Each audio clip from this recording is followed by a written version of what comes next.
آنسو وہ خون ہے جسے غم نے پانی بنا دیا۔ اگر میرا علم مجھے انسان سے محبت کرنا نہیں سکھاتا تو ایک جاہل مجھ سے 1000 درجہ بہتر ہے۔ جبرائیل کی طاقت خوراک کی وجہ سے نہیں بلکہ اللہ تعالیٰ کے دیدار کی وجہ سے ہے۔ جو وسوسہ کا دوست ہے وہ اللہ کی ذات کو کب دیکھ سکتا ہے۔ لوگوں کے درمیان اللہ اس طرح روشن ہے جیسا ستاروں میں چاند۔ اگر تو نہیں دیکھتا ہے تو یہ دنیا تو معدوم نہیں ہے۔ اپنے نفس کی انگلی کو آنکھ پر سے ہٹا لے، پھر تو جو کچھ چاہتا ہے دیکھ۔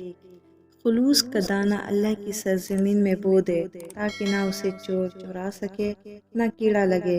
شیطان دل میں فکر کے وسوسے پیدا کر دے تو اسے لاحول کی دیمک لگا دے۔ اے عزیزم، اس جوانی کی عمر کو غنیمت سمجھ کر اللہ تعالیٰ کے حضور میں جھک جا اور نفس امارہ کی دیوار کے ڈھیلوں اور اینٹوں کو کھیڑ ڈال۔ اگر تم خدا کو دیکھنا چاہتے ہو تو اس کا ایک طریقہ ہے کہ تم اپنے دل میں جھانک کر دیکھو، کیونکہ تمہارا دل ایک آئینہ ہے۔ اگر یہ بدی سے پاک ہو تو اس میں خدا بھی نظر آ سکتا ہے۔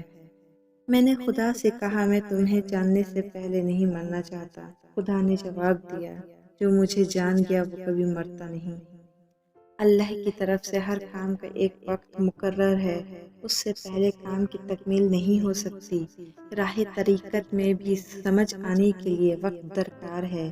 ایک لال کو روشن بننے کے لیے مدتوں سورج سے روشنی حاصل کرنی پڑتی ہے۔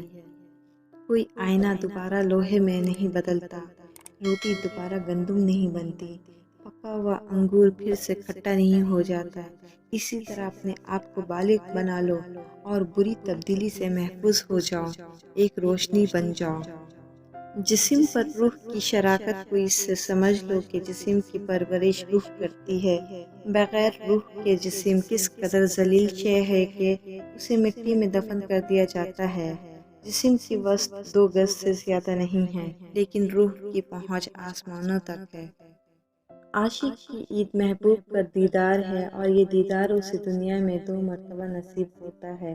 پہلی بار جب اس کی میں مرتی ہے اور دوسری بار جب وہ خود مرتا ہے۔ کسی بھی چیز سے پریشان ہونے کی ضرورت نہیں ہے اے میرے دل، نہ تو یہ درد ہمیشہ رہنے والا ہے اور نہ ہی یہ زندگی۔ میں ہمیشہ دعا کرتا تھا کہ میری روح کو کوئی ساتھی مل جائے، پھر مجھے معلوم ہوا وہ میں خود ہی ہوں۔ محبت کے بغیر ہر موسیقی شور ہے، ہر رقص محض پاگل پن ہے، سب عبادتیں بوجھ ہیں۔ وسوسوں سے پرہیز کر، کیونکہ پرہیز علاج سے بہتر ہوتا ہے۔ تیرا کام صرف صبر کرنا ہے، کیونکہ صرف اسی سے ذوق و وجدان پیدا ہوگا جس سے سب اشکال حل ہو جائیں گے۔ صبر سے روح میں ایسی طاقت پیدا ہو جائے گی کہ وسواس کی گنجائش نہیں رہے گی۔ تصوف میں صبر ہی تمام مسائل کا حل خود بخود باہم پہنچا دیتا ہے۔ جو درد تم محسوس کرتے ہو وہ پیغامات ہیں، انہیں غور سے سنو۔ جہاں پانی گرتا ہے وہاں سبزہ اگتا ہے، جہاں آنسو گرتے ہیں وہاں رحمت اترتی ہے۔ تم جتنا زیادہ خاموش رہو گے اتنا زیادہ سننے کے قابل ہوگے۔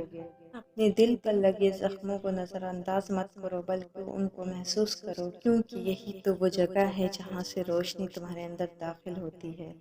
ہر اگنے والی چیز یہ بتاتی ہے کہ انسان جو بیچتا ہے وہی کاٹتا ہے۔ اے میرے دوست، اگر تم سمجھدار ہو تو محبت کے سوا کچھ نہ بیچو۔